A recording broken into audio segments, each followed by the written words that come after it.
Good afternoon, ladies and gentlemen. I call to order this hearing of the Readiness Subcommittee of the House Armed Services Committee. Today's witnesses oversee a wide range of programs that are of great interest to this committee, including military construction, installation resiliency, housing, environmental programs, and response to emerging contaminants. Also, energy resiliency and climate change. Earlier this year, we held a hearing focused on installation resiliency, in which we questioned the uniformed leadership of the service's installation commands. Today, I will pose similar questions to the department's civilian leadership.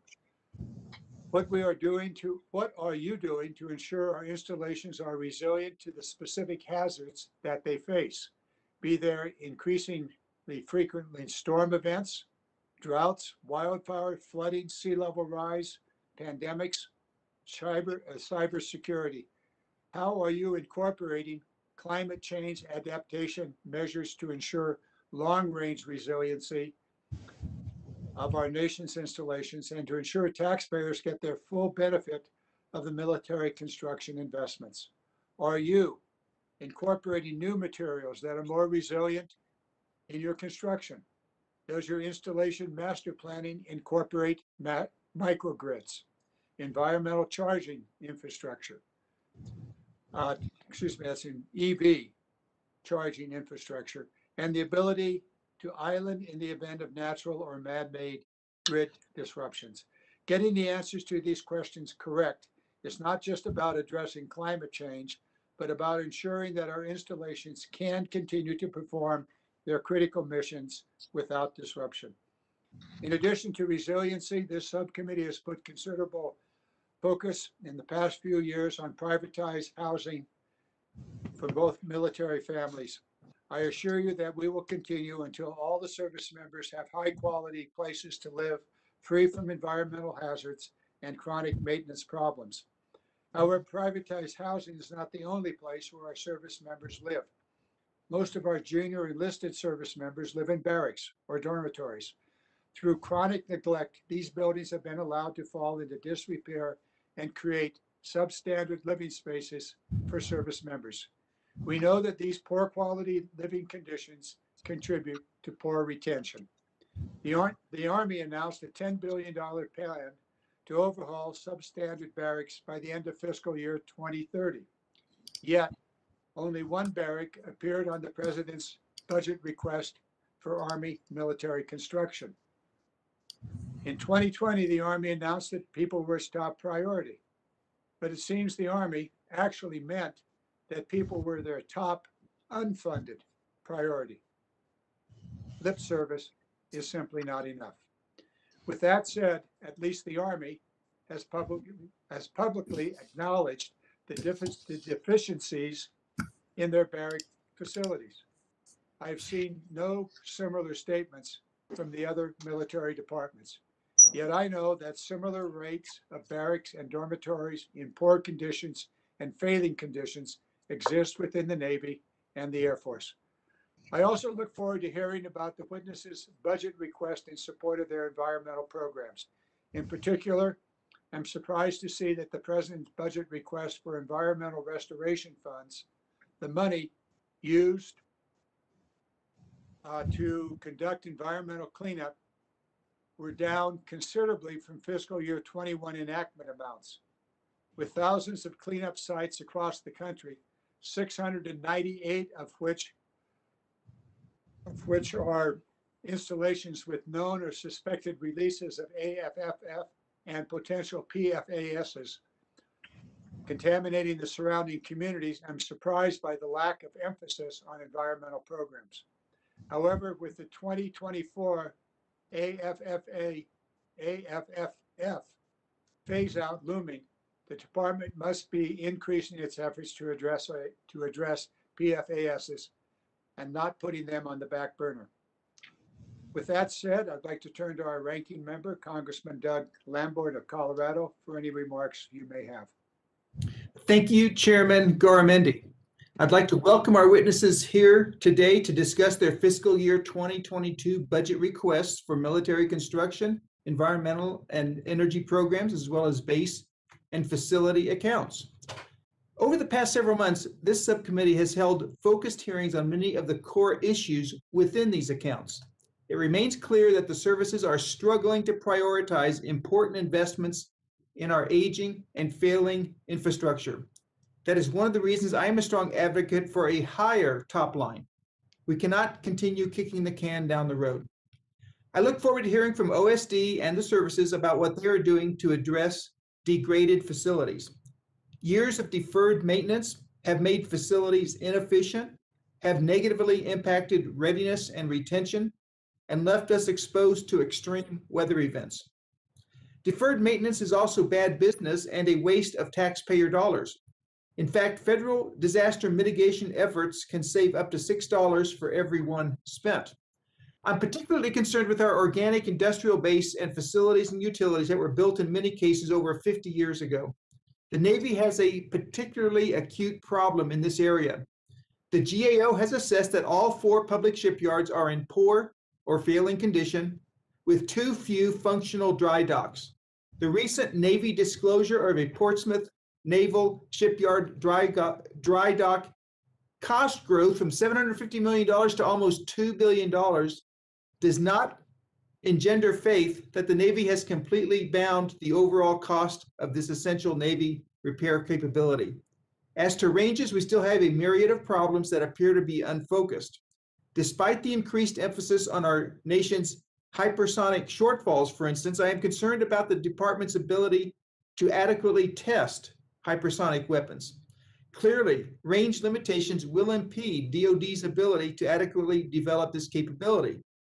Yet not one word on this glaring shortfall in any of the witnesses' testimony. And if you look at what China's doing, they are definitely investing heavily in testing capability for hypersonic glide vehicles. Even in my district at Fort Carson, there is a continuing lack of emphasis on providing adequate ranges for the garrisoned forces. We have to do better and ensure that our ranges are ready. There are many other important issues that I am confident will be discussed today.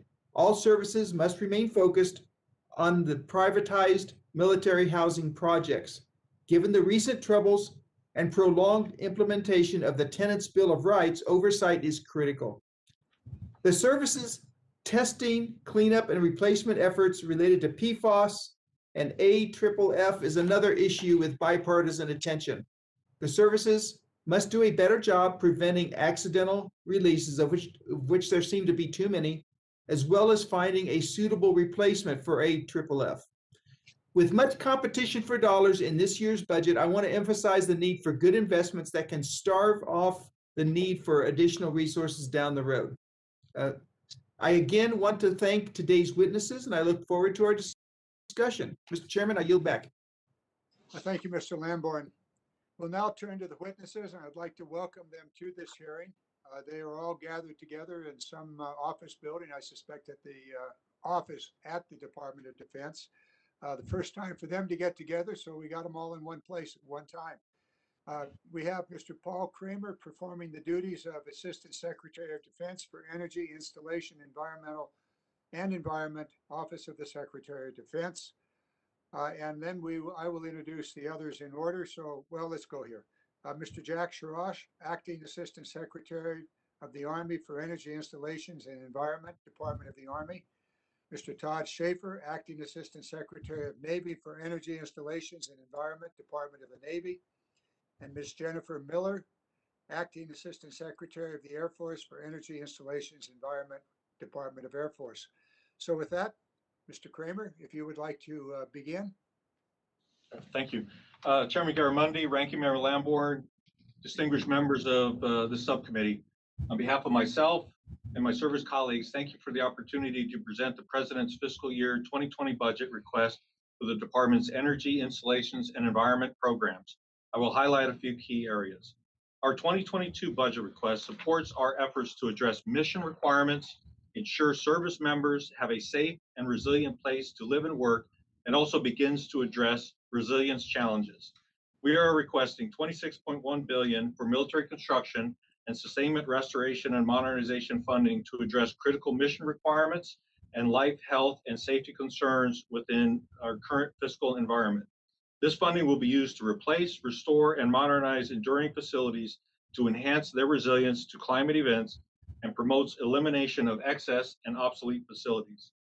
We are committed to protecting the quality of life of our personnel and their families. Our primary focus here is to ensure access to safe, quality, affordable family and unaccompanied housing. Our budget includes $1.4 billion to support our worldwide non-privatized family housing inventory, which includes more than 34,000 government-owned and 5,800 leased family housing units. This request also demonstrates our continued commitment to modernizing unaccompanied personnel housing, with more than $477 million requested for 8 construction projects. With regard to privatized housing, the department continues to prioritize actions that improve the tenant experience and rebuild tenant trust. Our initial phase was predominantly focused on implementing the MHBI Tenant Bill of Rights and the NDA requirements embedded in those rights.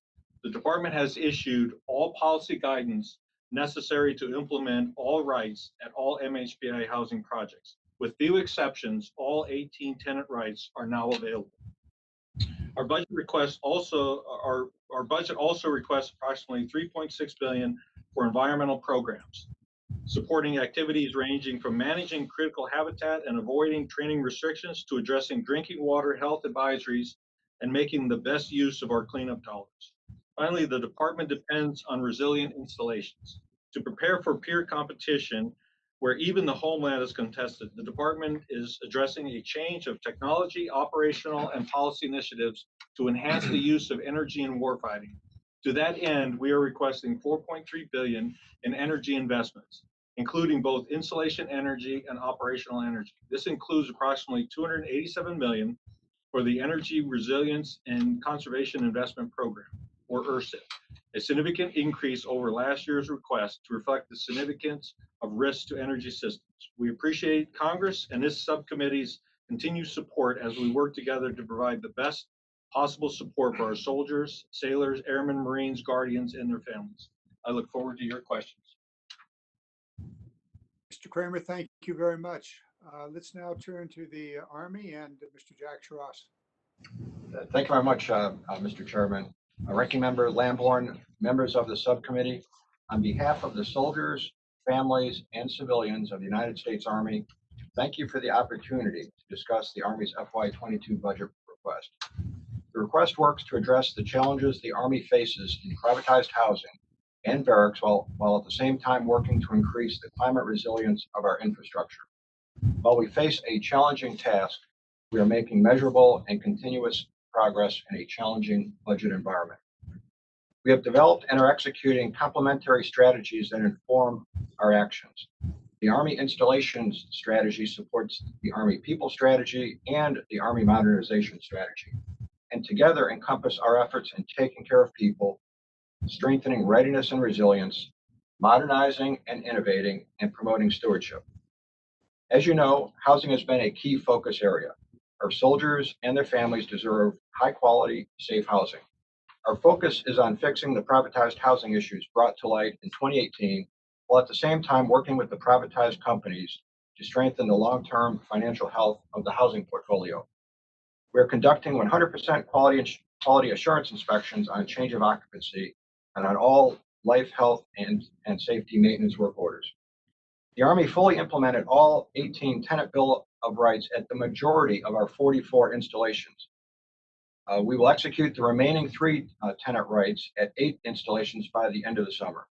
The privatized housing providers are spending $1.5 billion and reinvesting another $1.3 billion on housing improvements over the next 5 years. In regards to barracks, the Army has invested $2.1 billion for construction, operations and maintenance, and restoration and modernization over the last 3 years. The Army is focused on modernizing barracks standards that incorporate user feedback and the latest technology. The Army will continue to work to increase the overall quality of housing, both Army-owned and privatized housing, as well as barracks. All of this is occurring while the Army is working to maintain and increase the resilience of our installation infrastructure. Energy and water resilience, or uninterrupted access to energy and water, are essential for Army readiness and ensuring the total Army can deploy, fight, and win. Among the threats we face, climate change is a direct threat to Army readiness and our ability to accomplish the mission. To combat this threat, the Army is proactively taking steps to address the impacts and causes of climate change and extreme weather at our installations and upon our operational forces. Army readiness begins on our installations. Through adaptation, mitigation, and innovation, the Army will work to secure the readiness and resilience of forces, functions, and facilities. Thank you for the opportunity to present this testimony of your continued support of our soldiers, civilians, and families. Thank you, Mr. Schross. We now turn to Mr. Schaefer, Acting Assistant Secretary of the Navy. Thank you, Chairman Garamendi, Ranking Member Lamborn, and distinguished members of the committee. Thank you for the opportunity to testify on the Department of the Navy's fiscal year 2022 budget request for energy installations and environmental programs.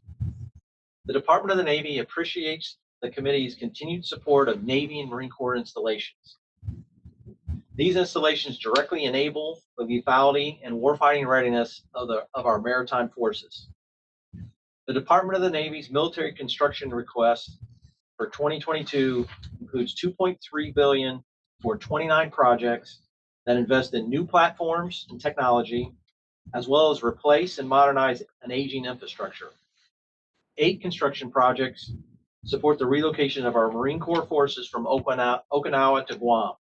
This request also reflects our commitment to the shipyard infrastructure optimization program and to ensure the Navy's public shipyards are ready and able to support the maintenance plan for current and future submarines and aircraft carriers. To take care of our existing infrastructure, our 2022 budget request funds the sustainment of Navy and Marine Corps facilities at 80% of the Department of Defense facility sustainment model. The Department of the Navy is also requesting nearly $1 billion to fund projects that restore and modernize existing infrastructure to include naval shipyards, utility infrastructure, runways and taxiways, hangars, training facilities, and waterfront structures. Our 2022 budget request sustains the funding needed to ensure military families receive safe, quality, and well-maintained housing and fair treatment from the military housing companies that own, operate, and maintain privatized housing.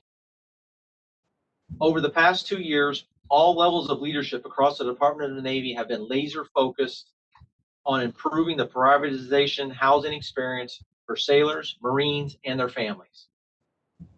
Although work remains, we are beginning to see improvement in the operation, maintenance, and customer service provided by our privatized housing partners.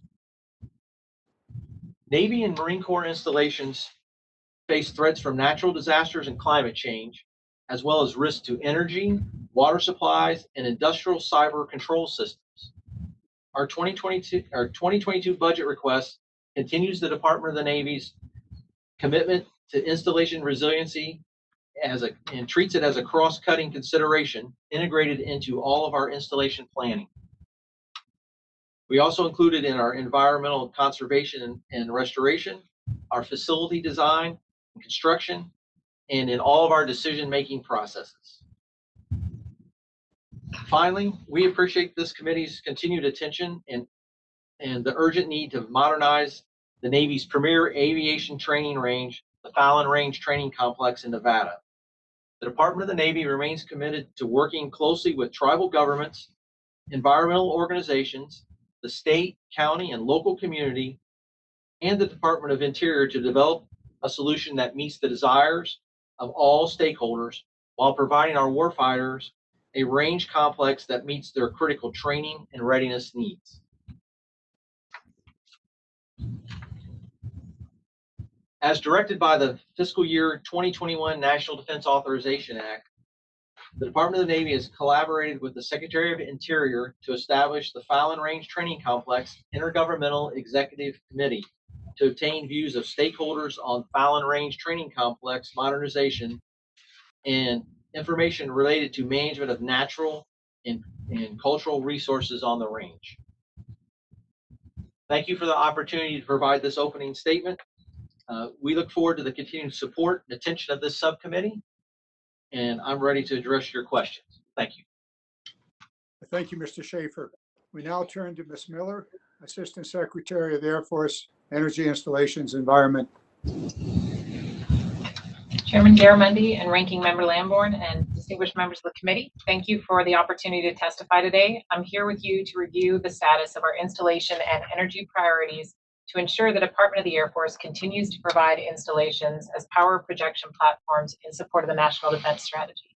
The fiscal year 22 President's budget request supports the interim national security strategic guidance and lays out a plan to modernize our military capabilities. The military construction budget prioritizes nuclear enterprise modernization and combatant command infrastructure in Europe and the Pacific. The budget also funds high return on investment in operational energy initiatives and provides for the quality of life of our airmen, guardians, and their families through investments in housing dorms, child development centers, and community support facilities. Secretary Austin identified tackling climate as one of the top efforts in support of the Defending the Nation priority.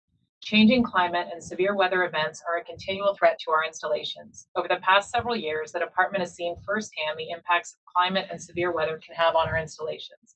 As a result, we are smartly moving forward with the rebuild efforts at Tyndall Air Force Base following Hurricane Michael in 2018 and Offutt Air Force Base following the flooding in 2019. Additionally, the department enhanced installation resilience, or the ability to continue military operations in the face of challenges to bounce back from adversity across numerous fronts. Climate and energy resiliency considerations are being incorporated into installation development plans. Last year, we published a severe weather and climate hazard screening and risk assessment playbook. This gives installation level planners a consistent and systematic framework to screen for severe weather and climate hazards and assess current and future risks. We remain firmly committed to a robust environmental conservation program, responsible environmental restoration, and protecting human health. Regarding PFAS, the department developed a framework to identify and remediate impacted areas. While there are no national primary drinking water regulations for PFAS, the EPA established lifetime drinking water health advisories for two, PFAS and PFOA. Our strategy focuses first and foremost on ensuring that no one on or off our installations is drinking water with a department-related PFAS or PFOA above that health advisory. And second, on using those CERCLA authorities to investigate, define, remediate groundwater and soil impacted by the department activities. The department also communicates and collaborates with local communities, state and federal agencies, and elected officials at all levels. Regarding privatized housing, the department, with the support of Congress, took substantive action to address concerns and make meaningful changes to our privatized housing program. Nearly all the housing companies agreed to implement the additional 18 tenant rights. Some privatized housing highlights we've implemented in the last year include increasing program and project oversight, as well as 60 new resident advocates that directly support military families. We will keep focus on improved oversight, long-term project health, and sustainment of housing inventory to provide military families access to safe, quality, and affordable housing communities. Finally, the department continues to develop an agile and optimized approach to powering our aircraft and providing airmen with the fuel when and where they need it. We're improving enterprise-wide fuel use data collection and conducting analysis to identify areas where existing missions can be performed more effectively with fewer resources. Through partnerships with aviation and commercial industries, we identify innovative solutions to modernizing legacy aircraft and weapon systems while maintaining our lethality. Mr. Chairman and Ranking Member Lambourne, that completes my remarks. Thank you for the opportunity to testify today, and I look forward to your questions. Thank you very much, Ms. Miller. We're now going to questions. We want to try to maintain the 5-minute clock as we go through this, although the chairman has some leeway, as does the ranking member. The rest of you, it's 5 minutes or out. So we'll carry on here. I'm going to do mine very quickly. Earlier, I had a discussion, Mr. Kramer, about the Department of Defense and what you are doing to carry out the president's executive order with regard to climate change.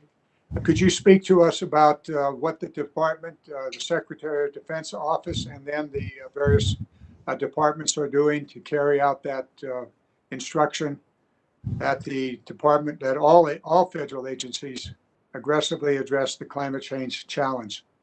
Mr. Kramer? All right, thank you, Mr. Chairman. First of all, before I start, I want to, take the opportunity now to thank the great team of professionals that we've assembled within the Department of Defense in very short order. So the president's executive order came out, one of his first ones in the early part of January. So we rapidly organized a team of professionals to address the executive order, led at the Department of Defense level by DASD Richard Kidd, Dr. Kate White, who's an expert in climate. This is kind of their pinnacle of success, if you will. They've been training their whole career to get at this. So and where we're at within the department is all telling. And so I don't need to go into too much details about the effects of climate because I think we all realize that. But the executive order 14,008, tackling the climate crisis at home and abroad. In our response to that, we put together the DoD Climate Adaptation Plan, which is in final draft, going up to the Secretary for signature. It's on all of the department plan, and we're going to sign that in response to the EO. We've been asked not to publish that officially until all the rest of the executive branch plans get done, and that'll be no later than 1 September. Or if we get direction, we'll release it early. But I am able to go through some of the highlights within our climate adaptation plan, and the primary purpose of our CAP is to integrate climate change adaptation and climate resilience across our programs, management of real property, our public lands and waters, and financial services. The department is responding to climate in two ways: adaptation to enhance resilience. These are actions and adjustments in natural or DoD systems in anticipation of or response to a changing environment in a way that effectively uses beneficial opportunities to reduce negative effects of climate, and our mitigation efforts that are being used to reduce greenhouse gas emissions. The basis of our plan is wrapped around 5 lines of effort, and I'll briefly go through each one of those. Line of effort number 1 is climate-informed decision-making. What that is climate considerations must continue progress towards becoming an integral element of DoD's enterprise resource allocations and operational decision-making process. Line of effort number 2, train, test, and equip a climate-ready workforce.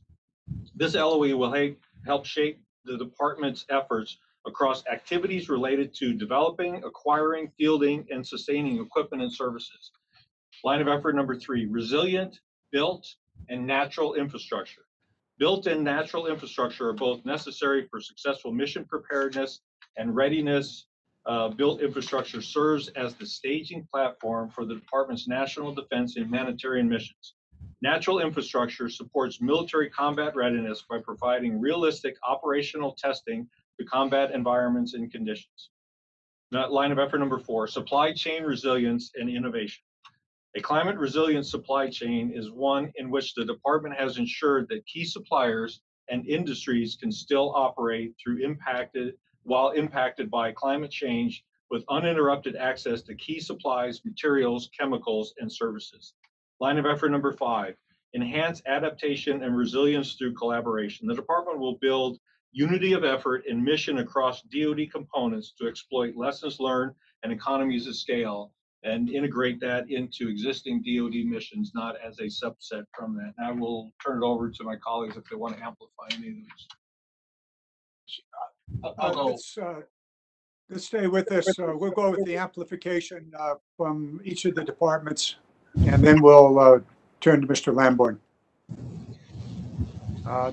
Shall we go in reverse order? Let's go with Air Force One. That's not an airplane. That's you, Miss Miller. Yes, Congressman, thank you. So we have started working on our climate goals in support of the executive order and the climate action plan. And as part of doing that, as Mr. Kramer briefed, we have 2 main lines. The difference, particularly with the Air Force, I think, is some of the initiatives that we're able to implement in the operational energy arena, because that's over 80% of our consumption comes from operational energy. So we're looking at a lot of things there, some of them big items, but one of the things that we've been able to get funded this year is some of the relatively small items, whether it's the angling of our windshield wipers on our aircraft to little winglets, to things that we've been able to modify the aircraft, often stealing good ideas from industry, that all of these things that we've been able to implement for less than $40 million this year have a return on investment within the FIDEP and have some real opportunities for big savings, although little investments.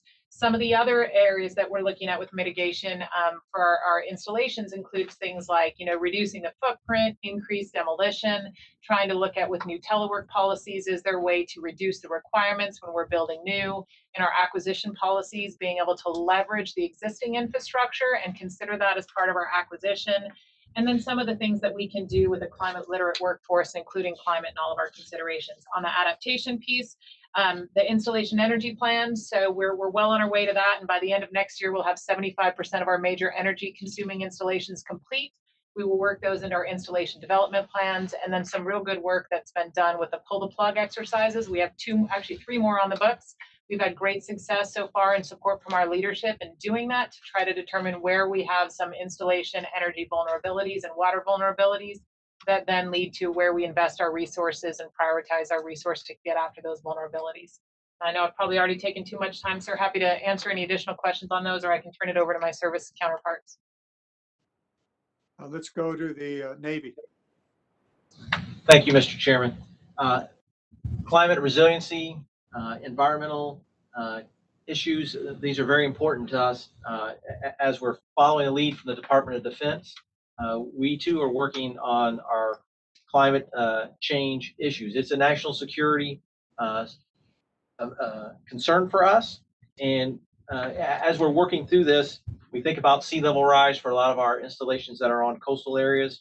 When we're working to build a resilience plan, we work with local, county, and state governments to ensure that we're good partners with the community. We're also looking at the effects of climate change on things such as energy, water, and also the cyber piece of this, what it can do for our control systems.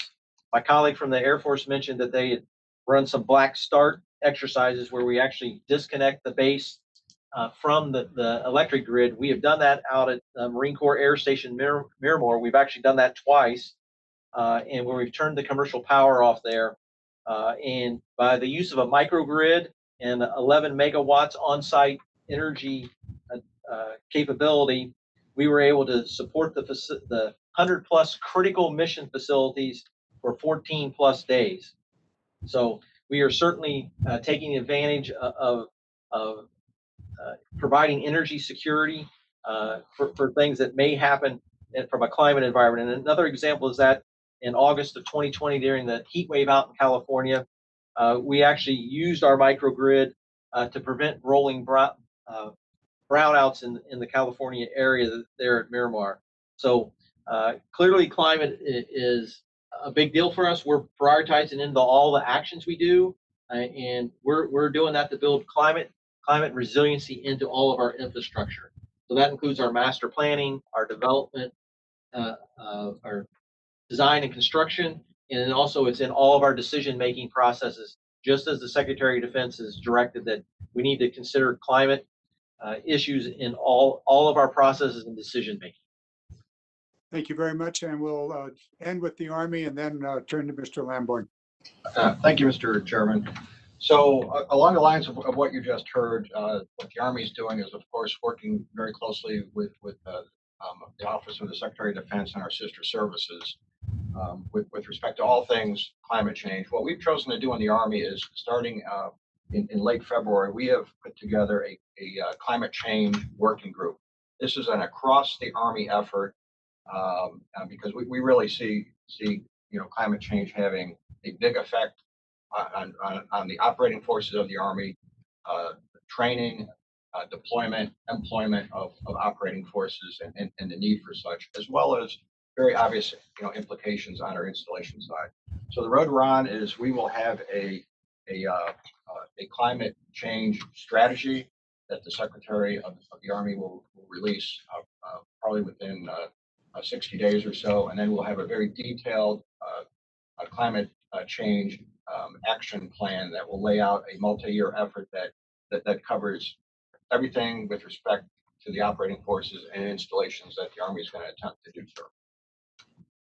Very good. Thank you very much. You can be assured that we'll be following up. If it's 60 days, that'll fit into our schedules also.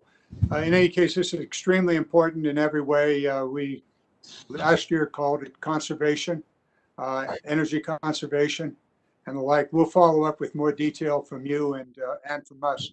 Mr. Lamborn, if you would care to proceed. Thank you, Mr. Chairman. I would like to ask Mr. Kramer about hypersonic ranges.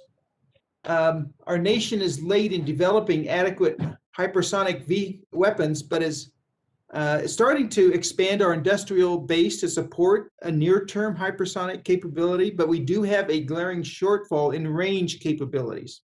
And because of this deficit, industrial-based partners may have to field more antiquated approaches because range limitations prohibit testing the latest technology.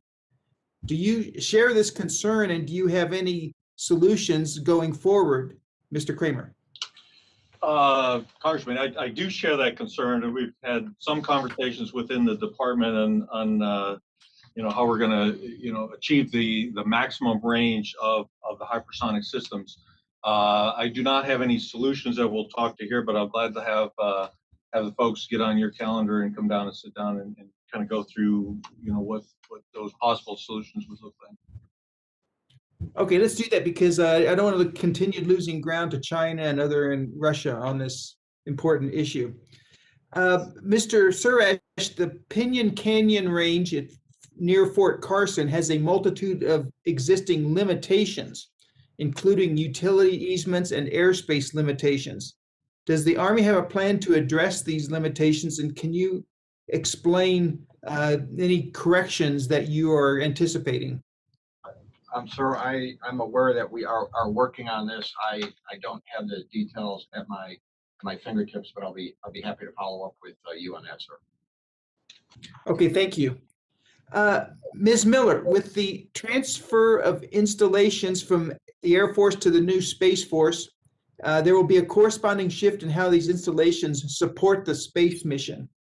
For example, flying and fighting and winning in the space domain obviously requires less focus on airfields and more on critical infrastructure for launch and for controlling assets once they are operating in space.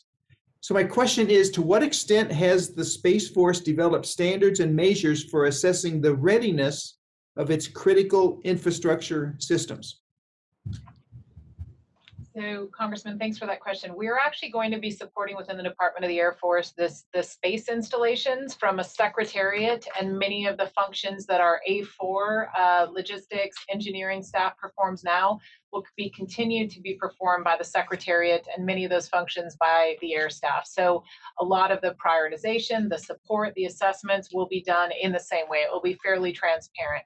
Now, the difference will be as we transfer the FSRM and then in a couple of years, the MILCON authority over to the Space Force, then those will be prioritized within the service, but then ultimately brought together at the Secretariat for the assistance on the budget prioritization. So the readiness assessment ought to be fairly similar, and I haven't seen proposals for a transfer on that.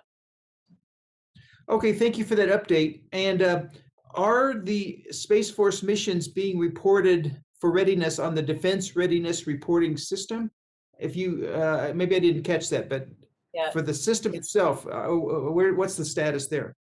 So for readiness, I can speak to installation investment, sir, but I would have to reach out to our probably J3 or our readiness experts, either an S3 or A3 on that. So we can take that for the record on how they're reporting space readiness.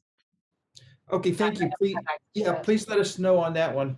And then finally, what plans does the Space Force have for identifying, prioritizing, and resourcing installation military construction requirements that do align with its new mission? Yes, sir. So right now, the MILCON process still runs through the same. So the Department of the Air Force is managing the MILCON for the Space Force and the Air Force until 2024. At that time, assuming that the capabilities exist within the Space Force to prioritize their MILCON, then they would transition. I presume that they would use much of the similar methodology that we use within the Department of the Air Force, but at that time in 2024, the Space Force will have entire control of both the MILCON and the FSRM accounts. Okay, thank you, and thank you all for being here.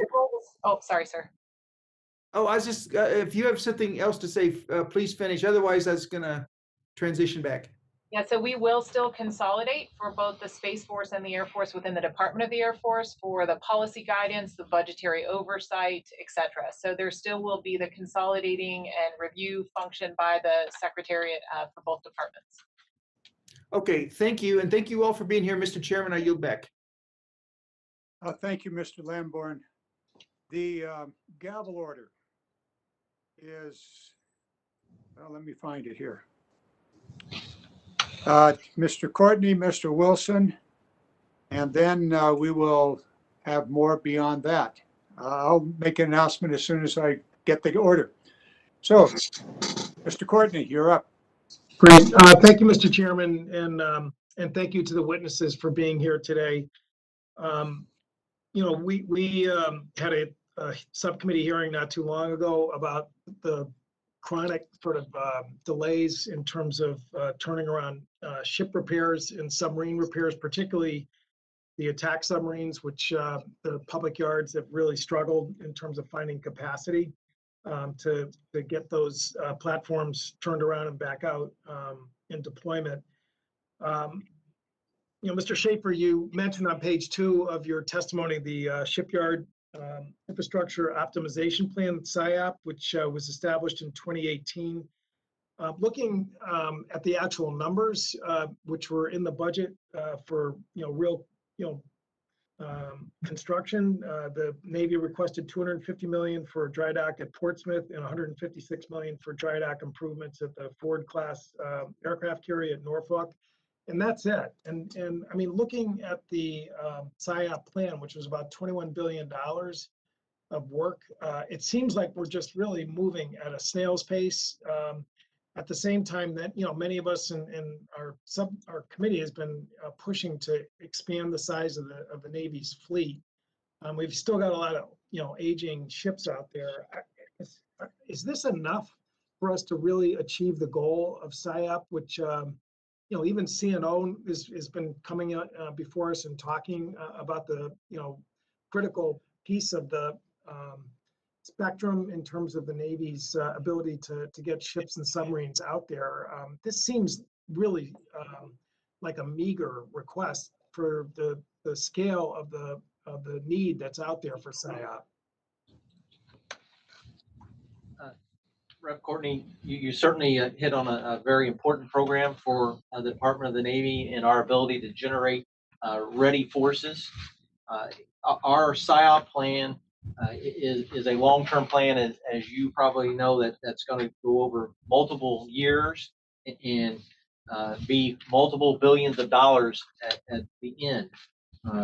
We are in the process of completing a 5-year plan to share with you all on this committee and others on Capitol Hill. We certainly have to keep in mind that we've kind of got to, I'm going to use an Air Force example. We've kind of got to build a plane as we fly it because we can't take down all our dry docks at once because we got to continue to do maintenance. So that's part of what may make our submission look like it's a little meager to get going. But this is all a complex problem in our Naval Sea Systems Command, who does our maintenance on our ships, has laid all this out and worked with our operating forces to ensure that we've got a SIOP program that will still allow us to meet the demands of the combatant commanders for force employment going forward, sir.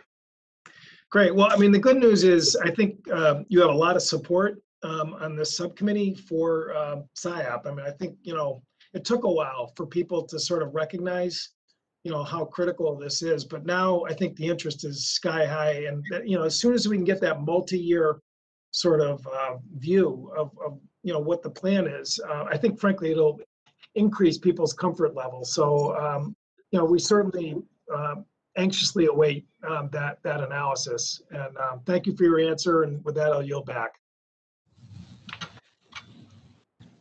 Thank you, Mr. Courtney.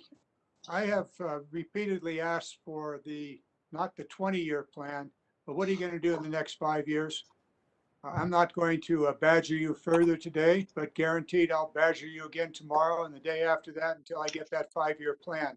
What are you going to do in the next 5 years? How much money do you need? Where's it going to be spent? What will be the effect of it?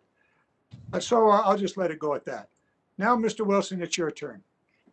Thank you, Mr. Chairman. And I want to assure our witnesses, thank you today, that there's not badgering from the chairman. He's just making inquiries, okay? And so No, this is badgering. no. Hey, this is inquiry. For Secretary Miller, the FY19 NDA requires the Department of Energy to study the deployment of micro reactors, small modular reactors at DOE facilities for energy security. And earlier this year, it was issued an executive order requiring the Department of Defense to make a report on micro reactors, small modular reactors, and their implementation at domestic military installations. What is the status of looking into enhanced energy resilience using the small modular reactors? Congressman, we have a great interest in it. I was actually able to go up about a year ago to Eielson and physically tour the coal plant there, and then look at and talk to the folks about their excitement with the pilot program out there. So we're just getting underway on the pilot program, but we're excited to see what capabilities that provide us for our CONUS installations, and then the potential to have those be mobile for other locations. And to me, the energy stability and dependability would just be fantastic for island installations, including an entire island, the territory of Guam. But over and over, I wish you well in looking into that. And for any one of you, I would like to receive back, you don't have to do it right now. I'm keenly interested in having from any one of you a prognostication of rising sea levels. What level of rise do you anticipate? What year and years of anticipation? Is there a variance by location on the East Coast, West Coast? Additionally, I'm interested in prognostication of rising temperatures. Again, what is the anticipated rise in what year? And then also the prognostication, since I represent South Carolina, we're keenly interested in hurricanes. What is your prognostication of Atlantic hurricanes? How many in which year? And for the 3 different issues of rising sea level, temperature, hurricanes, I would really appreciate that in a narrative, but also a graph format. And if you would please provide that to me, I'd like to see what is being done. And then Secretary Surash, I'm grateful to represent Fort Jackson, which serves as the public face of our Army for more than 45,000 basic trainees and their families every year. Despite the efforts to have the reception barracks complex completed, it's still not being included in the budget. What is the anticipation of what can be done for the reception barracks? Congressman, thank you for that question. Sir, I'm showing that our request has $34 million for phase 2 of the reception barracks at Fort Jackson, sir. Well, hey, I appreciate that very, very much. That's going to be very positive. Additionally, we have sadly the effective cuts in the FY22 budget. And for Secretary Surash, what is the long-term impact on Army families of delayed investments in the base housing and child care centers?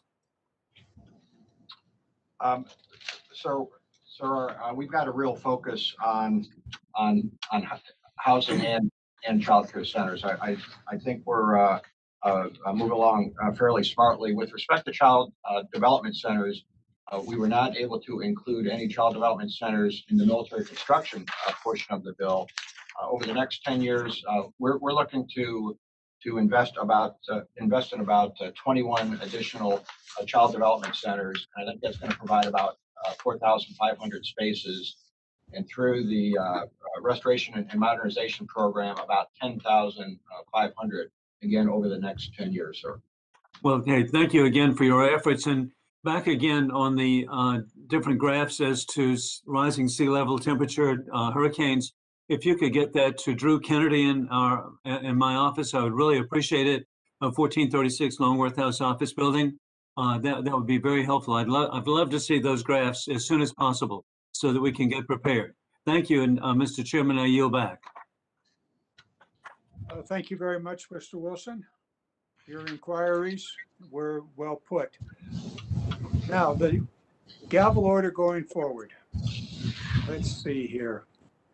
We have Jason Crow, Mark Green, and Kai Kelehi in that order. Jason, you're up. Thank you, Mr. Chairman, and thank you all to the witnesses for joining us today. In the March 26th hearing entitled Lessons Learned from Tropical or Winter Storm Uri, I asked about the MIRA Act, my Military Installation Resiliency Assuredness Act, which was included in the FY 2020 NDAA. It requires all major military installations to integrate into their master plan assessments of resiliency, climate effects, and extreme weather. To our knowledge, none of those assessments have been conducted by any major military installations during their planning process updates. At the hearing, I asked General Gabram when he expects the master plan updates relative to the MIRA Act to be provided to Congress. General Gabram told me that he would take it for the record and get back to me on that. We have not received any information from the Army or any service, so that that taking for the record did not actually occur as promised. So starting with the Army, when are we going to get that information? And can we expect it from every other service as well? Sir, we're very aware of I believe it was an amendment that you personally sponsored, sir, and what it requires. I can assure you we have rolled those requirements into the master planning process within the Army. I know we're working on this. I will get you a what our plan is looking like over the next couple of years, sir. Thank you, and I appreciate that. I guess it's good to know that you are aware of it and you've rolled it into the process. What we were looking for is an update as to how many, if any, of those master plan updates have occurred. If the answer is 0, that's fine. I think we just want an answer. If it's 1, if it's 3, we just want some sense as to where are we in effectuating that requirement. Do any other services have updates in that regard? Sir, so I can tell you what we did in the Air Force is we did issue last year our guidance on that, and so it was done through Severe Weather and Climate Hazard Screening and Risk Assessment Playbook, which may sound fairly simple to issue the guidance, but it was a 40-page analysis that really provided good information for the installation planners on how we wanted them to assess. And it included the 16 risks that from hurricanes to fires that we needed each installation to assess against, and what criteria, mostly using our A3 weather office, would be the kind of authoritative source upon which they could rely. We did that initial screening for over 80 of our installations, and then what we've done with that now is start putting that into our installation development plan. So within the next 5 years, now that everyone's done the initial assessment, that will roll into our installation development plans. As we have that information, though, it allows us to modify, as an example of the Tyndall rebuild and the Offutt floodplain rise, to modify based on the risk assessment, not only of what type of risk it would be, but then we also assessed each as a yellow, green, red for the 0 to 25 year, and then also the 25 to 50 year look. Thank you. That's very helpful. I appreciate that response. And sir, from the Department of the Navy, we've actually completed one of those at Indian Island. We're in the process of continuing to train our Navy Facilities Command engineers and others on how to do that. And those two will roll into our installation master plans over the next 5 years as they're updated. Thank you. Well, in the remaining minute here, I have a question about the DCAT, the Defense Climate Assessment Tool. I wanted views from the services, all of you, on how that process is going. I understand upwards of 1,300 of those have been used service-wide. Would love any thoughts on how it's working and whether any changes need to be made to make it a more effective or efficient tool for all of you, whoever wants to take that. So I can let me start, and I'll transition over to the military department. So this actually I'm glad you brought it up, Congressman. And so The DoD climate assessment tool actually helps answer Congressman Wilson's question too about sea level rise. And so the DCAT is just a higher level assessment tool of the most vulnerable things for an installation. Obviously on our coast, it could be sea level rise. If you're in the interior, much like Colorado, your issues are more like drought, desertification, those kind of things. And the DCAT looks at that higher level, and it could go all the way down to a facilities level look, which then informs those master plans, those installation energy plans as you go forward. So we view in the DoD the DCAT model in high regard because it does provide that upper level assessment based on the authoritative data that we know, and then we project out 2 iterations, one 2050 and then one 2085, and then you can then plan accordingly as you move into that. What comes out of the DCAT then would be those installation energy plans, those master plans, and then I'll turn it over to my colleagues. Thank you, and I'd love to hear more, but I'm out of time, so respectful of my other colleagues, I will yield back to the chairman. Thank you to all of you. Thank you, Mr. Crow. We may come back to this issue. There may be other folks want to ask the same question. Mr. Green, you're nodding your head as though it's your turn, and it is. Go wherever you'd like to with the questions. Well, thank you, Mr. Chairman, and I am confident that that will be brought back up. I'm going to focus on something different, but in this first round, and Mr. Chairman, thank you and Ranking Member for having the witnesses here today, and I want to thank our witnesses for being here. Thanks too for your service to the country. As we seek to ensure that our military is prepared to face the challenges of the coming decades and this new sort of major competitor paradigm that we're in, one of my primary concerns is that we're taking care of those warriors' needs when they're back at home station. It's a fundamental obligation with very far-reaching effects on retention and thus readiness. Unlike almost all of our competitors, America's military is an all-volunteer force. No one I served with, or Jason served with, or others on the committee here served with anyone who was forced to be there. They were all volunteers. And it imposes a challenge on our leadership, both in the military and in Congress. Our men and women in uniform are disciplined, they're hardworking, and that makes them excellent recruits for the private sector. If we want to maintain or retain talented, experienced service members, we got to take care of them. And one key aspect is making sure that base housing meets those needs, those individual needs. Base housing at my base, Fort Campbell, which is in my district, has some significant issues. Many facilities are over 50 years old. They're in poor condition, mold, mildew. I've visited many of them. Other damage has accumulated over the years. There are outdated barracks there that no longer suit the demands of the units that they house. And in particular, the barracks for the 1st Brigade of the 101st Airborne Division, a very proud unit with a proud history at Fort Campbell. They're living in dilapidated, mold-filled. They're continuously moving the soldiers out, getting the mold out, putting them back in. But the way that the structure is built in its age, it just comes back. I get pictures of those barracks texted to me every month, and it is upsetting. Our troops deserve better, and I'll actually be at Fort Campbell tomorrow looking at it again. And it's in my view that set of barracks for the 1st Brigade has got to be a priority. And Mr. Sarash, I'd like to ask you first in general to address restoration and modernization of the barracks, and then specifically if you're aware of what's going on at Fort Campbell in the 1st Brigade and there's any plan to fix that. All right, sir. Thank you very much for that. So we are, as I mentioned in my statement, we are very focused on taking care of people, and among those things are barracks. So in FY 19 through 21, overall in the Army, we invested $2.1 billion in barracks projects. That consisted of a portion of that was military construction, and the larger portion was actually restoration and modernization. What is contained in the 22 budget request, sir, is a total of $723 million. And that's broken out between, I think it's 5 barracks projects that are military construction in scope. That's $262 million. And then we have a number of restoration and modernization projects, over $460 million of projects. So in the 4-year period, 19 through 22, That is a total investment of 2.8 billion. Now we know we need more.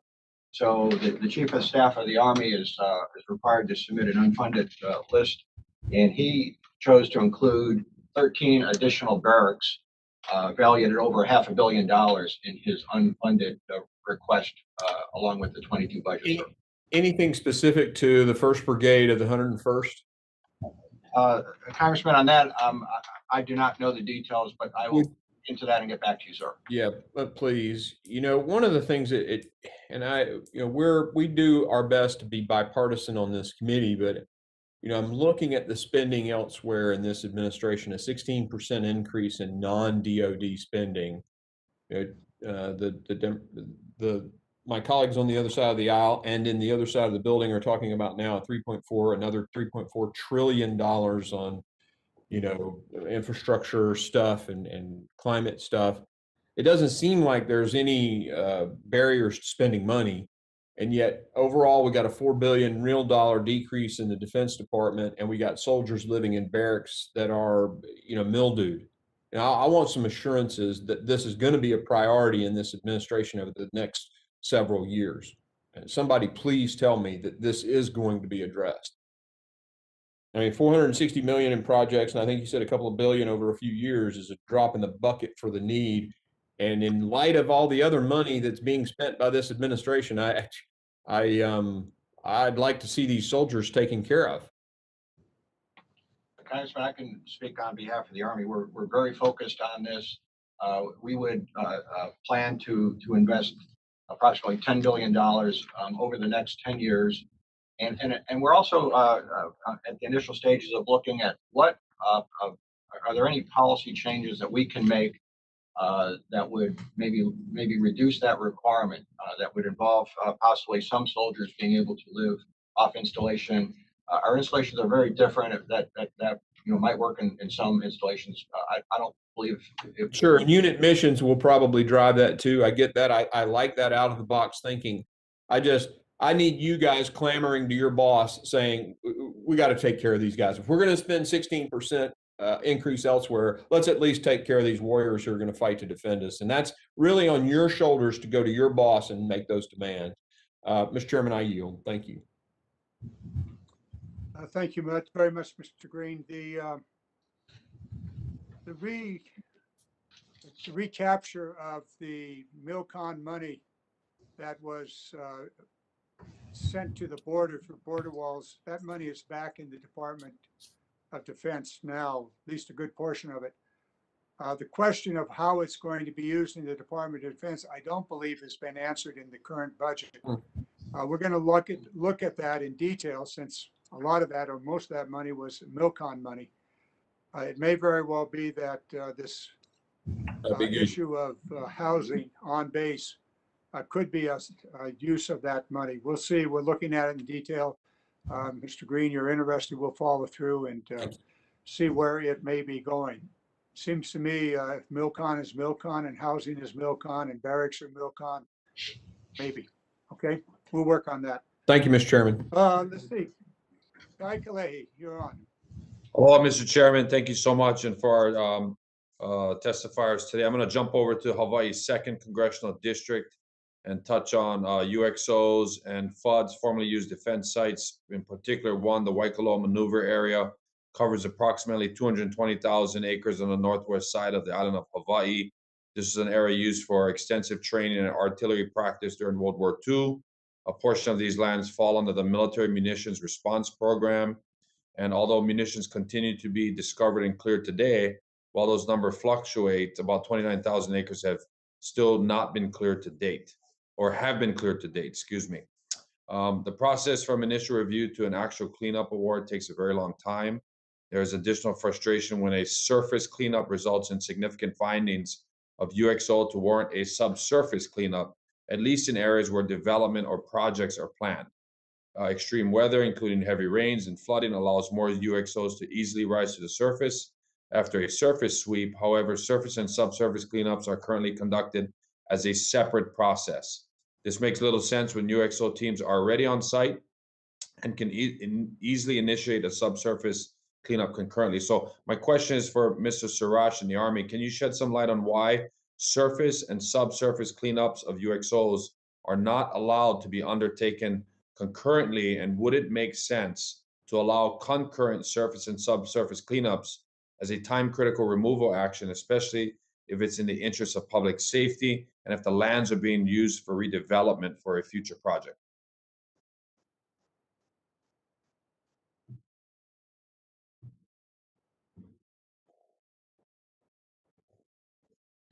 Did we lose the Department of Defense here? They've gone blank on my screen. Yep, I don't have them, Chair. Okay, I'm going to give the gavel order. We're going to stop your clock at 3 minutes. Okay. And we'll see if we get the Department of Defense back on. The gavel order going forward. Hang on a second. Will be Blake Moore, Strickland, and Luria. Wait a minute, I got this wrong. Moore, Luria, Spear. And that's corrected too. I'm getting corrections one after the other, so hang on, folks, we'll get it right.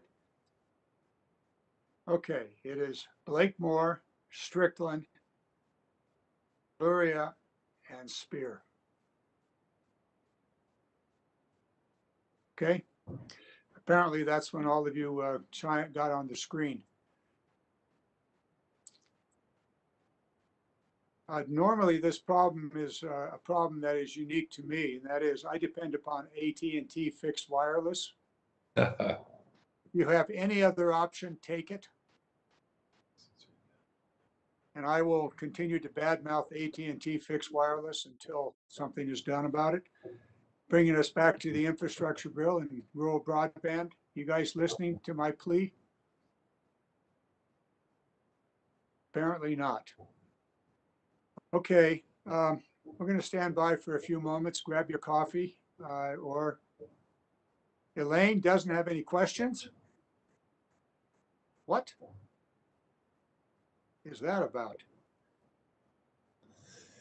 Come on, Elaine.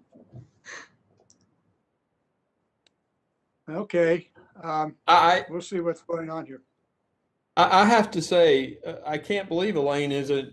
No comments, Elaine. I actually sit with anticipation to hear you grill the Navy people. I love it. Oh, I had an opportunity to speak to them at length this morning before the hearing, so I will cede that time to others. I got my questions answered. Oh, come on, share and Cheers. tell, Elaine. You don't get these private audiences without sharing the enthusiasm that Mr. Green has for your questions. I don't know if we're still recording all of this or not, but they can mute the recordings and we'll have a good discussion here. Department of Defense has left the meeting. Yes, that's true. But my guess is they may be coming back on. Guy, I think you were talking about unexploded ordinances. Yes, sir. My personal experience with this goes back to the 90s when we were trying to clean up another place in Hawaii. Yep. And also at,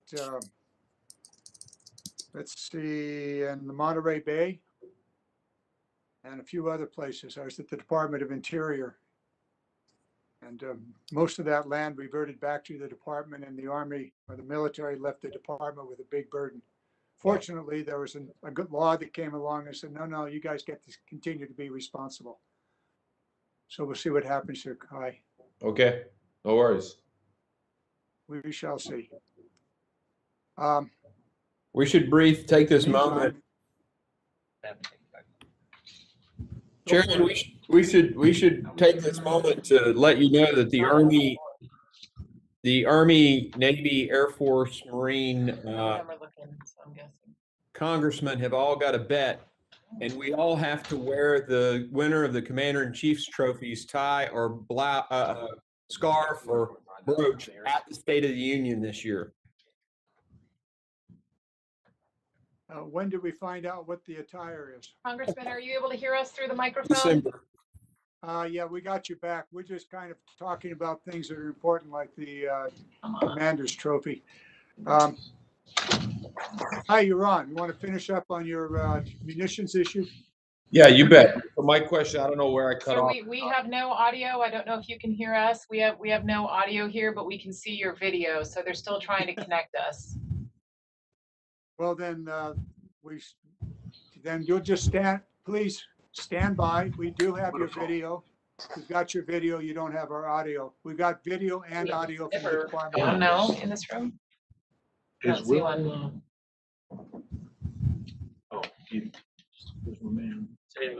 Okay. There we go. We can hear you, sir. Can you hear us? Very good then. We were talking, Kai Kalehi had the floor, and he was talking about unexploded ordnances on the island of Hawaii. Kai, would you like to go forward? You've got 3 full minutes.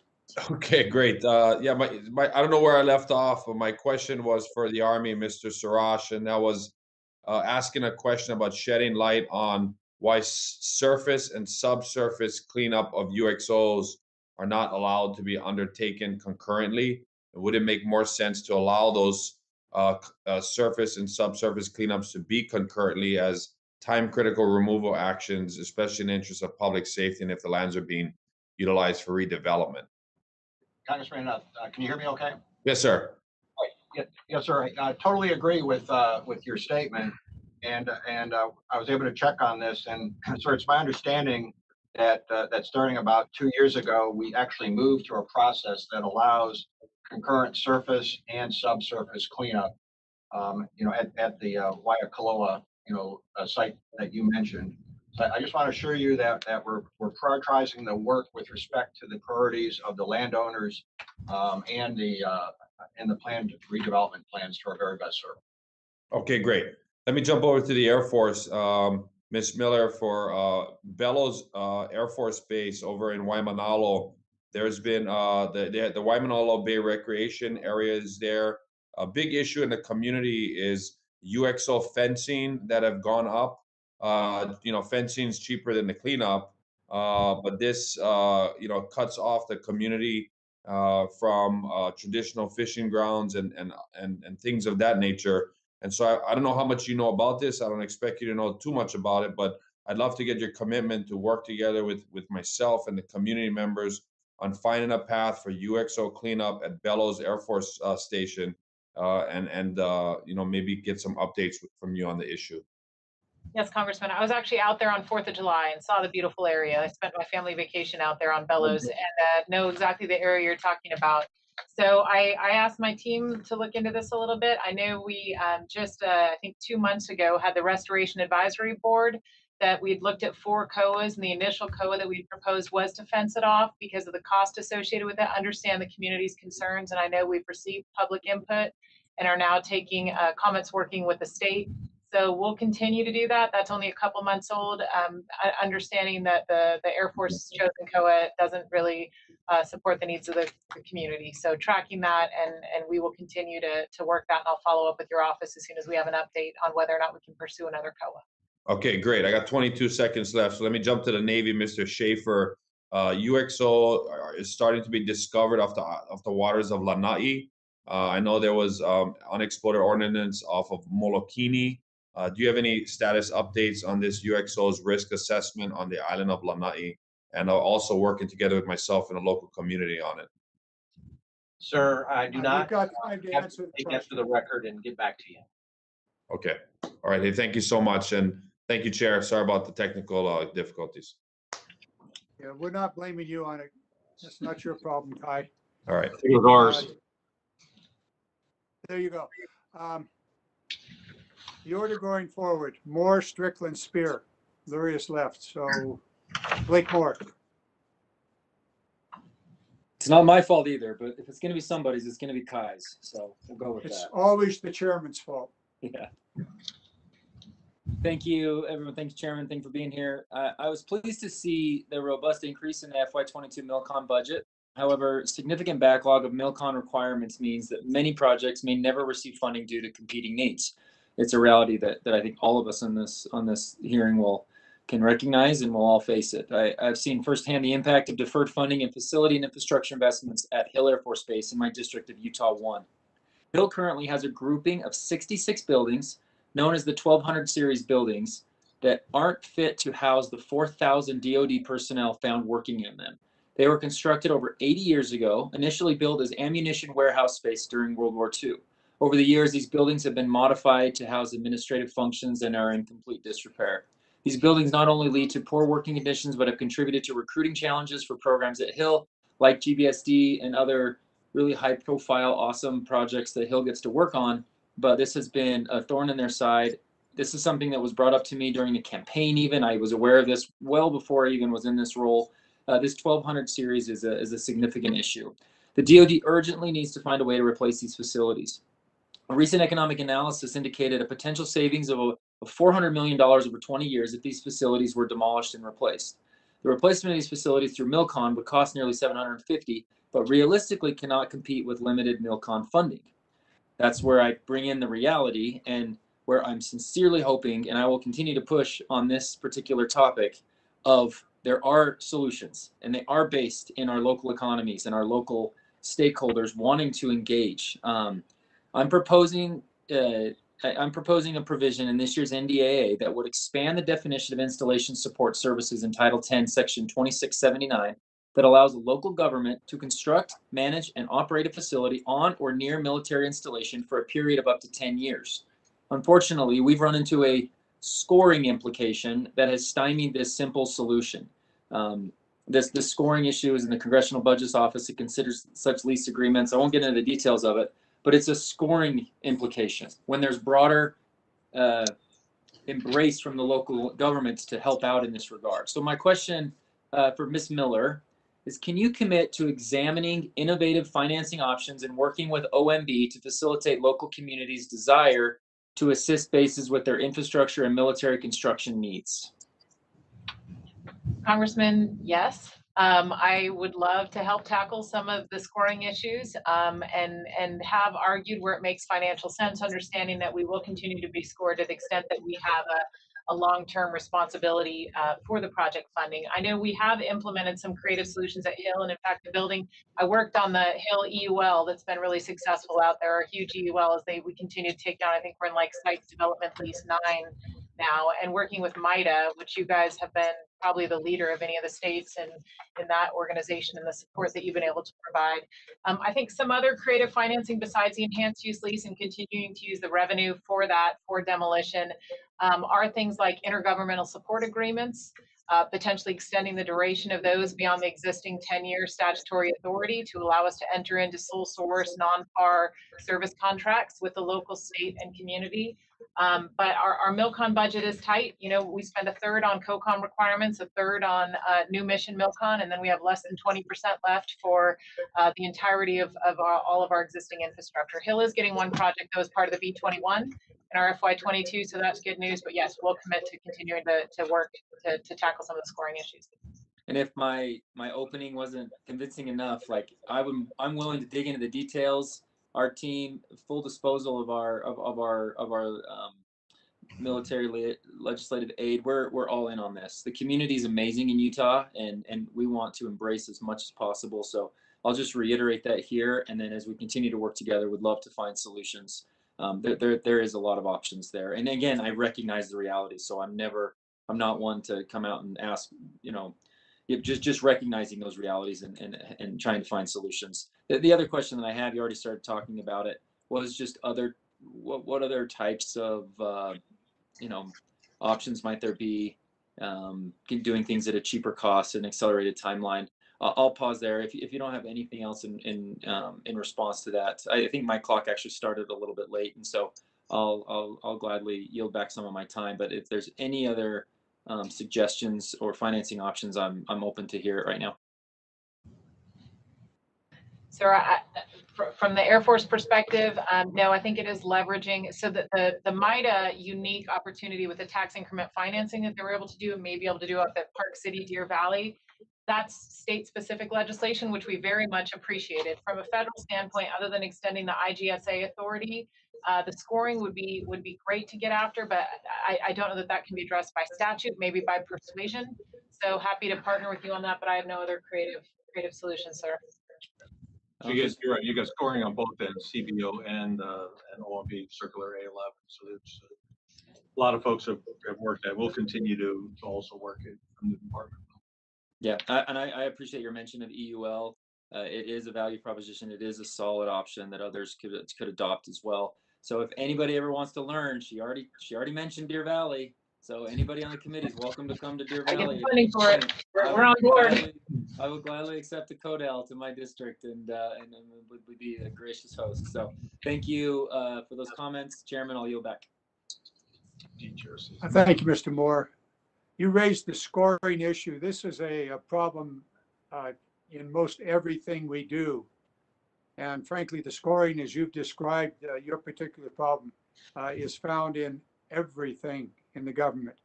And we really need to address it. It seems to me very foolish and very unwise, prohibiting us to take advantage of many of the private partnerships that are out there, some of which you mentioned. And so I'll look forward to working with you on that. And I suspect there are others on this who find the same. And I don't know, maybe one or two of the folks at the table have an answer on how we can get past that scoring problem. Okay, let's see. We now have Ms. Strickland followed by Ms. Spear. Thank you, Mr. Chair, and thank you to our witnesses today. I will have 3 lines of questioning. First around housing, the second one about the unique role of Joint Base Lewis McChord that I represent, and then earthquake resiliency. So I have the privilege of representing Joint Base Lewis McChord, or JBLM as we call it, and it's 40,000 service members call it home. JBLM is the Army's only power platform. West Department continues to focus on the Indo-Pacific. Our Air Force personnel perform strategic, vital airlift missions and are the only wing tasked with prime nuclear airlift mission. One of the issues I hear about consistently, both on post and off post, is housing. We have a housing supply crisis here in the greater metropolitan region, and the South Sound that I represent is about 30 miles south of Seattle. Between 2010 and 2019, for example, over 180,000 households moved into my district compared to 54,000 the decade prior. So housing affordability is a major issue both on and off post. And currently on post, there are 776 households on a waiting list at JBLM, while 70% of those who serve live off post.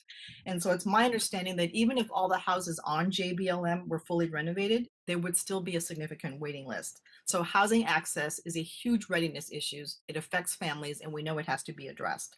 So Mr. Sorosh, what can the department do to address the housing shortage on JBLM given the high demand for it? And what do you think we in Congress can do to help alleviate some of those issues? Congresswoman, thank you very much for that question. So I'm aware of plans by the privatized housing provider there, which I believe is Lincoln at the moment. Yep. So there is a plan to renovate about over the next 5 years, between now and 2025, to renovate just under 600 homes, major renovations, and another 500 with minor renovations. I will get back to you to see if there are any other plans involving adding new homes, from this point on. There have been homes, I believe, added since the deal was put in place. But I'll get back to you on any plans to add additional housing going forward. Great, thank you for that. And please include metrics about how you measure what is an acceptable time for a family to find housing. I'll move on to the next question, and this is for Ms. Miller. Our testing and research and development facilities do significant work, but unfortunately they're under-resourced and underfunded. Can you tell me how the Air Force can maintain our innovative edge when we chronically underfund testing, research, and development facilities, including the precision measurement equipment labs? Yes, ma'am. So I visited JBLM and met with the wing commander and toured, I think, the exact facility that you're talking about. So As a joint base, we work the prioritization of the military construction on that base through the Army and identify the prioritization of that through the Army. But I know that not trying to throw the ball at the Army here because we're all facing the same challenges with the prioritization being on modernization, new mission MILCON, and the combatant command support. So I can't speak to where within the Army prioritization that particular facility is, but we are tracking in the Air Force the importance of it. Even where we have a joint base, I think we're effectively implementing our joint base agreements and effectively communicating with the local commander. When we had the big, culvert, the gigantic culvert up on the airfield there, we really appreciated the Army support in getting after and prioritizing the improvement of that facility. I think that's a good example of the joint base working like it should with the Army prioritizing a key Air Force issue. And I have a very brief question that you can answer offline with my staff, but in March, General Gabriel said that 60% of the buildings at JBLM are not up to code for earthquake, which is a big concern. So I'll take that answer offline with my staff, but thank you very much for being here today, and I will yield my time. Mr. Strickland, earlier in this hearing, we spoke extensively about risks at every base, and every base has a different set of risks, and you certainly have your share of them there. I recall back in the day, there was talk about what if your little mountain to the east were to have a serious mudslide? What would that mean to your community? And to the base, the answer is not good. So there are many, many different risks. Please continue to pursue these issues.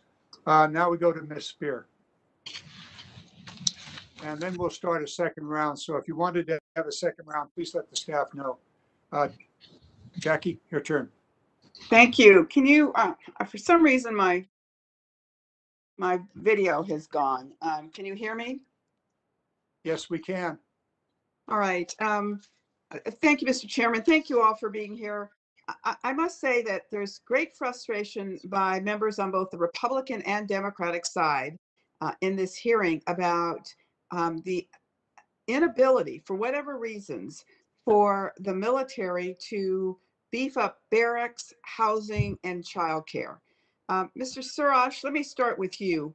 The Army announced with a great deal of fanfare its $10 billion 10-year plan to bring all the barracks up to a good condition.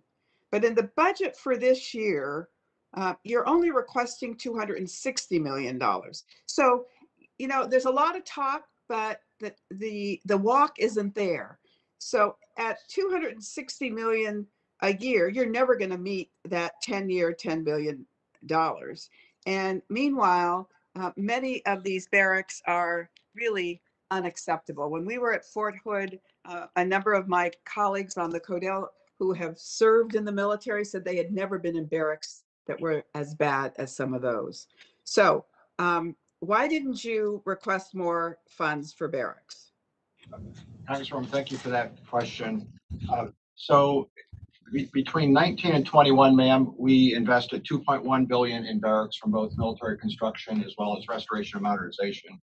You are totally accurate on the military construction request in 22 for 262, but there's another 461 in restoration and modernization projects for barracks.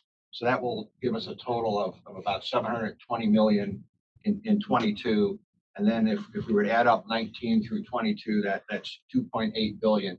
We know we need more, and the Chief of Staff of the Army chose to include 13 barracks projects on his unfunded requirements list. That totals a little bit over $500 million, and I believe there were two of those 13 projects on the unfunded list were specifically at Hood, ma'am. So are you still committed to 10 billion over 10 years? We do have that plan, and we will do our best to properly resource it. We're also taking a look at other things we can do to possibly reduce the overall requirement, but we're going to do our best on that plan. I think what you're hearing from all of us, though, is we want action. The talk is just talk. Let me move to Ms. Miller in the Air Force. You've identified more than 70 child care development centers in poor or failing condition, yet the Air Force only requested funds for one child development center in FY22. Why is this not more of a priority? We have 9,000 families that have their children on waiting lists throughout the military. And if you can identify poor and failing facilities, but then only fund one, we've got a problem. So why is there not a higher priority for this? Yes, ma'am. So we do have in the Air Force 222 child development centers and school age centers. Of those, only one on the building condition index was poor or red, and that one has a $3.6 million renovation pending. For the other ones, we have amber, which is still acceptable. We could use improvement for 144, and then 74 that are green. So of those, acknowledge that we have not historically funded CDCs at the level that we ought to. So we stood up a working group in 2020 and had the master plan, much like the Army, and then provided a memo where we were looking at what is the prioritized list and what are those projects. You're correct that we only have one MILCON project for a CDC on our primary F22 budget, but that we have 5 total that are ready for FY22 execution, with 4 of those on our unfunded priority list. So as mentioned, we have very few, less than 20% of our MILCON funds go to existing projects, but of those we're prioritizing the very next items that weren't funded as hopefully getting funded with those CDCs. And then we also addressing this with All right, Ms. Miller, excuse me a moment. What's your waiting list in the Air Force right now? We have 5,100 families, 5,116 kids that had unmet childcare needs. All right, and what's the wait time? The average wait time was 151-day wait. Okay, we've heard horror stories of over a year, but with 5,100 unmet, you can see that we have got to make this a higher priority. Answer for me, what is meant by a poor or failing condition child care center? So we do a building condition index, ma'am, that assesses the physical infrastructure requirements. So anytime there's a life, health, or safety issue, those are identified immediately. None of those go unresolved. This is where we anticipate that without investment, and so a RED is a facility that requires significant investment over the next couple of years, or it's going to result in a failed facility. So these aren't failed facilities, these are poor requiring investment. So that one facility, as mentioned, has the major renovation planning with the funding lined up for that. The other ones that are yellow, though, those do deserve our attention. Right now we have 144 of those. So that's where we're trying for the prioritization to put the funds. I would like, excuse me, Ms. Miller, I would like for you to provide the committee and me personally a list of all of those that are red or yellow. Yes, ma'am. And at what basis they're located, and also the definition for poor or failing and what comes under that, if you would. All right? Yes, ma'am. Thank you, Mr. Chairman. I don't know how much time I have left since I can't see the screen. I have one more question on PFAS, if that's possible. Well, Ms. Spear, as chairman of the Personnel Committee, why don't you go ahead and take some of your own time here? You're actually 32 seconds over, but we're going to cut you a wide swath. All right, thank you. I'll just ask one question. My understanding is that NATO and some of our civilian European airports are phasing out a fluorinated firefighting foam. Why hasn't the department taken steps to replace AFFF with non-fluorinated formulations? I guess this would be for the department. So, Congresswoman, it's Paul Kramer, in case you can't see me. And so we have made some significant strides in finding a replacement for the fluorinated AFFF. And so we are cautiously optimistic we'll meet the timeline. In fact, we've done some very robust testing on alternatives that'll be a drop-in replacement using the existing apparatus, and that helps us meet the 2024 timeline. When with respect to the question about NATO and Europe, the formation they use to replace the AFFF in their apparatus caused them to replace the whole apparatus. The viscosity of the agent was much different than they had to do before, so it was just at a significant cost. Where we've taken the approach where we're going to control the use of AFFFs, capture that so it doesn't no longer get into the groundwater, and then find an alternative that will, in essence, drop into the existing apparatus and then save taxpayers a lot of dollars. And so we have have at least 4 or 5 formations that are fluorine-free that'll drop in the existing apparatus. And those have now moved from the testing to put out the fire. They've all not met our current MILDEP standards, but they've achieved an acceptable standard to put out a fuel-based fire that our fire advisory board is somewhat comfortable with that. So we've now moved into the stage where we're testing those new formations for ecotox. In essence, we want to make sure that our replacement chemical isn't any more toxic than the current one we use. In fact, what we don't want to do is create another environmental hazard, decades down the road. So we want to have one that is actually better than the formation we're using today. And that's the stage we're at now, is to go through that testing. So we're cautiously optimistic that we will have a formation fluorine-free drop-in replacement into the existing apparatus by the timeline that we've been asked to meet. Over. Thank you. Jackie, thank you for the question. Very good one and a good answer for all of us. I believe it is now my turn for a second round. I'm going to go very quickly here. In the testimony that all of you have provided, you have talked about the resiliency and various steps that you're taking to understand the threats that exist in your area. In response to Mr. Wilson and his request for maps of the sea level rise and flooding in South Carolina, similar information is available on various bases.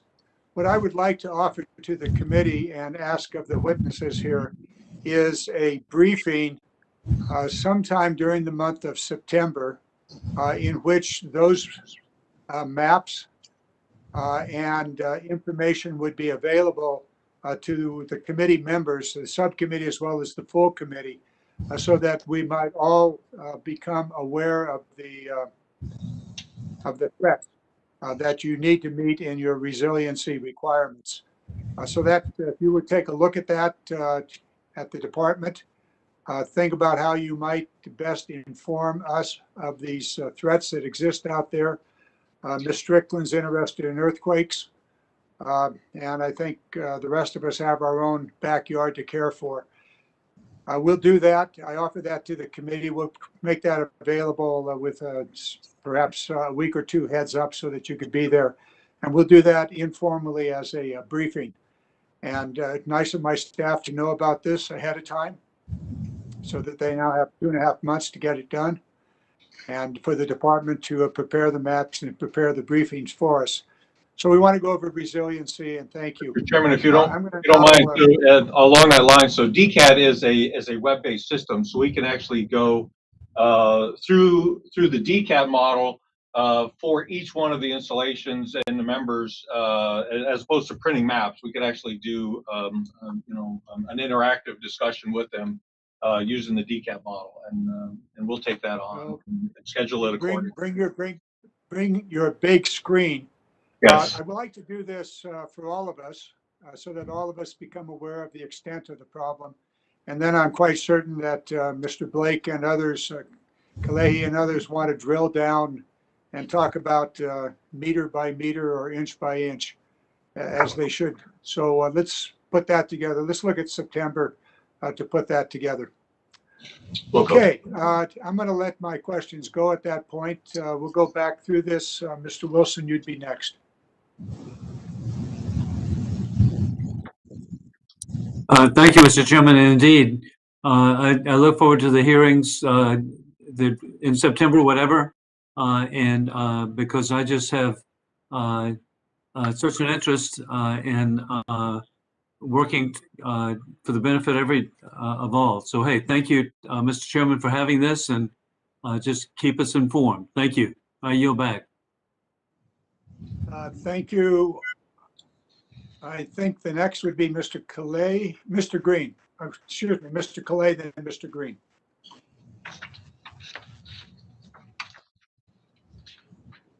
Unmute, Kai.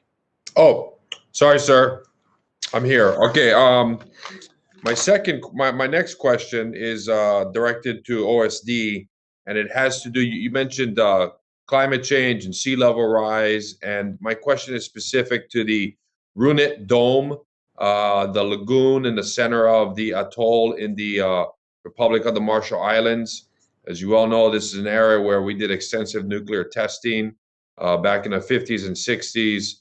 There's U.S. nuclear bomb waste that's there. The threat of sea level rise due to climate change poses a very real threat to the entire country and the surrounding region. The potential of leakage of nuclear bomb waste due to seepage through the sand base under the dome has generated concern from the highest levels. President Biden recognized this extraordinary threat of climate change to the RMI in a March 25th letter to President Kabua, in which he stated that the RMI is especially vulnerable to climate impacts among the world's nations. So I'll jump to my question. Is the Pentagon and the Secretary Austin similarly committed to addressing the threat of climate change at former U.S. nuclear testing sites? And can you also comment on the DoD's commitment to supporting our freely associated states, those allies in the Pacific, including the Republic of the Marshall Islands? So Congressman, yeah, so I am not familiar with the specific topic, but I will gladly take it back. But to answer your question, is the Secretary of Defense committed to climate change? The answer is yes, and he's also committed to the President of the United States. So we will honor those commitments to within the existing laws and agreements within the Marshall Islands. I've been there myself, and it's a pristine area. So I'll have my staff look into this and get on your schedule and come and give you a proper response. Okay, great. Well, then I'll use the balance of my time just to educate on the subject. So the United States detonated 67 bombs, nuclear bombs, over 12 years with a force equal in radiation to 1.6 of the Hiroshima bombs that was detonated in Hiroshima. The dome, the Runit Dome, which was built in the 1970s, contains more than 3.1 million cubic feet of radioactively contaminated soil and debris that were dumped into a nuclear bomb test crater on the north end of Runit Island. And this is covered by a concrete dome. Part of the threat is that with rising sea levels, there could potentially be leakage from under the dome, which threatens the population area and the Pacific, of course, affecting fish stocks and coral reefs. It's my understanding in previous NDAAs required the Department of Energy to conduct a study, but that report delivered by the Trump administration in June 2020 did not adequately respond to Congress's concerns. The report concluded that the contents within the dome are not expected to have an adverse impact on the environment in the coming years. And so, if you would, sir, take a look at this particular issue out in the Republic of the Marshall Islands. It's very important. The compact agreement that we have with the Republic of the Marshall Islands expires in 2023. Those negotiations are happening now, but the quadriline, the importance of the Marshall Islands in the Pacific Deterrence Initiative, those agreements that we have, and the compact agreements we have with the Marshallese community is going to be really important. China is in the area. We know that, and we want to make sure that we maintain our competitive edge, especially as it relates to our missile defense testing and those types of systems we have out at Quad. And this Runit Dome is something that when you get a chance, please take a look at it. I'd love to work together with you on it, and appreciate your attention to it. Thank you, sir, and I will yield back 18 seconds of my time. We'll put that in your list of opportunities for the future, Kai. Thank you for bringing all the Pacific to our attention. Okay. We now turn to Mr. Green and the 101st Division. Mr. Green, are you still with us? Mr. Green. We'll now turn to Mr. Blake. Blake Moore, if you're up.